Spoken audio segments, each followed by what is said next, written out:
बताइए ना, कुछ तो असर होगा। इतनी बेवकूफ तो है नहीं वो बच्ची कि मैंने उसको कहा, आपने कहा या किसी ने कहा कि वो बोल दे। कुछ नहीं हुआ होगा, कुछ ये तो विपक्ष का काम हो सकता है। विपक्ष पे ही केवल आप हमला करके विपक्ष का नाम आ रहा है। जो मित्र क्या नाम, अर्चिता नाम शायद उनके हैं ये कारनामे। ठीक है बस। अगर आप महिला होकर के बच्ची का बिल्कुल, मैं यही कहने वाली हूँ कि कांग्रेस की प्रभारी शैलजा महिला है, आज आई वो यहाँ। अगर उनको महिलाओं के प्रति उनका कोई काम था, महिलाओं के प्रति यदि वो चाहती तो शैलजा जो है यहाँ के प्रभारी है कांग्रेस की, आती ना उस बच्ची को मिलने। अच्छा, अंकिता भंडारी हत्याकांड हुआ था, उस पर आपने प्रेस कॉन्फ्रेंस करी थी। अब आप अंकिता भंडारी पे जा रहे हैं, ठीक है, हम भी अंकिता भंडारी का जो है, जो भी उसमें दोषी पाया गया, अंकिता भंडारी मामले में स्पष्ट है कि जो भी दोषी पाया गया वो आज जेल में है ना। लेकिन वीआईपी के नाम है, भाजपा नेताओं के नाम है। अरे वीआईपी के नाम जिन्होंने नाम दिए वो बताएं तो सही। हम तो बार बार कह रहे हैं कांग्रेस वालों को कि बताओ तुम उनके कौन वीआईपी थे, वो तुम बताओ, उनका तथ्य लाओ। देखो तथ्यों के आधार पे होती है, आप उनका वो लाओ तो कि क्या करवाए उन्होंने, खाली वीआईपी लगे हैं। मैम, आप चंपावत की घटना का जिक्र कर रहे हैं, हरिद्वार जिले में रेप की कितनी घटनाएं हुई पिछले एक सप्ताह में, उस पर प्रेस कॉन्फ्रेंस नहीं होती? नहीं, ऐसा है, देखो प्रेस कॉन्फ्रेंस तो हम लोग करते हैं, ऐसा नहीं है। अब ये यहाँ कानपुर में हुआ था, उसके लिए लेकिन हमारे यहाँ देखो, हमारे यहाँ सरकार और संगठन बहुत अच्छा काम कर रही है। हमको जो वो आदेश देंगे कि आपको यहाँ जाओ, तो हम तो संगठन के सिपाही। भाजपा नेता का नाम आया तो जेल क्यों नहीं गया? कौन, क्यों नहीं बोले आप लोग? किसमें? आदित्य राज बच्ची का नहीं, था। जो दोषी होगा वो जेल जरूर जाएगा। क्यों अभी नहीं? अंकिता भंडारी केस में 2 लोगों को जेल हुई कि नहीं हुई? जो सामने आए उनको जेल हुई, लेकिन अभी उस पे काम चल रहा है। और अगर कांग्रेस ये कहती है कि उन लोगों को, दोषियों को हमको बताए ना, उनके तथ्य दे, उनके वो दे के हाँ भाई ये थे ये नहीं थे, तो तब हम उस पर कार्यवाही करेंगे। और कानून व्यवस्था बिल्कुल सही है, दुरुस्त है।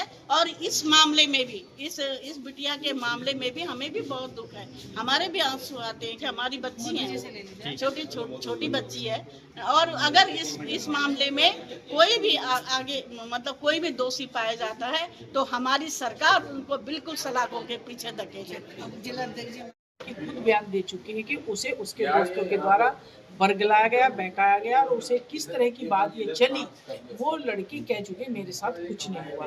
अगर वो बच्ची ये बयान दे रही कि मेरे साथ कुछ नहीं हुआ, तो फिर कांग्रेस इसमें क्यों टांग दे रही है बिना मतलब?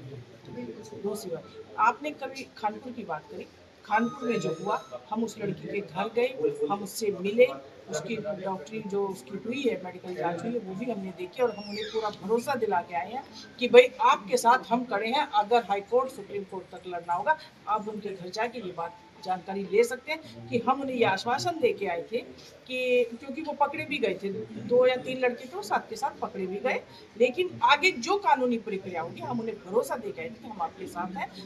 अगर वकील की भी जरूरत होगी हम अपने खर्चे से वकील देंगे, ये जानकारी। मैं इस बात का विरोध करती हूँ। महिला हो, बच्ची हो, किसी के साथ भी अगर ये कार्य होता है तो वो बहुत दुर्भाग्यपूर्ण है। परंतु आज हम यहाँ पर प्रेस वार्ता करने का तरीका, ये जो हमने करी है, हमने इसलिए की है कि कांग्रेस इसके विरोध में उल्टा सीधा मिथ फैला रही है। जब बच्ची ने अपने आप एक्सेप्ट कर लिया, हम उसको ये नहीं कह सकते कि हमने कहलवाया या आपने कहलवाया।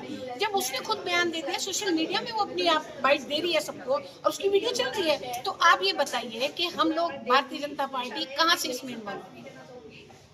जिस तरह से पुलिस ने की फोटो वायरल की है, क्या लगता है करनी चाहिए? नहीं, देखिए गलत, नाबालिग बच्ची नहीं, नाबालिग बच्ची क्या, किसी भी महिला के लिए अगर ऐसी बात हम करते हैं तो वो एक तरीके से सोचने का विषय है कि ये ऐसे हुआ क्यों, और इतनी जल्दीबाजी में किया क्यों, और किसने ये हंगामा किया, किसने ये फैलाया, ये भी दंडनीय है, उसमें कोई भी हो। मुझे तो लगता है ये विपक्ष के पास कोई मुद्दा नहीं है, मुद्दाविहीन सरकार है, वो बार-बार मुद्दों को उठाती है और बार-बार मुद्दों को फैलाती है, और हम इसका मना करते करते, सफाई देते देते आप लोगों को मीडिया के द्वारा इस बात को हम भी दूर करने की कोशिश करते हैं। ऐसे पुलिस वालों पर कार्रवाई होनी चाहिए जिन्होंने फोटो वायरल किया। देखिए, फोटो वायरल आप कह रहे हैं ना किया पुलिस वालों ने किया, मैंने तो देखा नहीं है पुलिस वालों ने वायरल किया। विपक्ष की चाल भी हो सकती है, वायरल जो हुआ होगा। वायरल करने का मतलब ये हुआ कि किसी दूसरे को फंसाना, जब तक आपके पास पुख्ता पुख्ता आपके पास सारी चीजें ना हो तो ये बात को मैं आगे बोल नहीं सकती। तो जिस पुलिस तरह को जिस तरह बोल रहे हैं कि भाई बच्ची ने बयान दिए हैं, नाबालिग बच्ची का जो बयान होते हैं वो कोर्ट भी उसको एक्सेप्ट नहीं करता अगर वो बदल जाते हैं बयान, तो क्या मानते हैं कि मैं वो आपकी बात जायज कहती हूँ क्योंकि नाबालिग बात कह रहे हैं ना आप, लेकिन वो लड़की मीडिया में डाल रही है अपनी बातें, सोशल मीडिया के थ्रू डाल रही है, उसका कुछ तो असर होगा ना। आप मुझे बताइए ना, कुछ तो असर होगा। इतनी बेवकूफ तो है नहीं वो बच्ची कि मैंने उसको कहा, आपने कहा या किसी ने कहा कि वो बोल दे। कुछ नहीं हुआ होगा, कुछ हुआ होगा। ये पूरी एसआईटी टीम गठित हो गई है और आप सबके सामने वो आ जाए। पुलिस को सूचना किसने दी? पुलिस के पास कैसे गई सूचना? तो पुलिस बात ये तो विपक्ष का काम हो सकता है। विपक्ष पे ही केवल आप हमला करके विपक्ष का नाम आ रहा है ना भैया। अगर आप जो गिरफ्तार हुए वो भी भाजपा के पुराने कार्यकर्ता है। नहीं ना, वो लोग थे ही नहीं, उनका नाम दिया गया है। पुराने तो भाजपा ही है। मैं तो इस बारे में, देखिए हर कोई व्यक्ति अपनी अपनी राय रखता है। मानते तो परिवार के माध्यम से, और बाकी सरकार तो करती है अच्छा। हमारी सरकार ने जिसको भी दंड देना है उसको कठोर दंड देगी, चाहे वो कोई भी हो।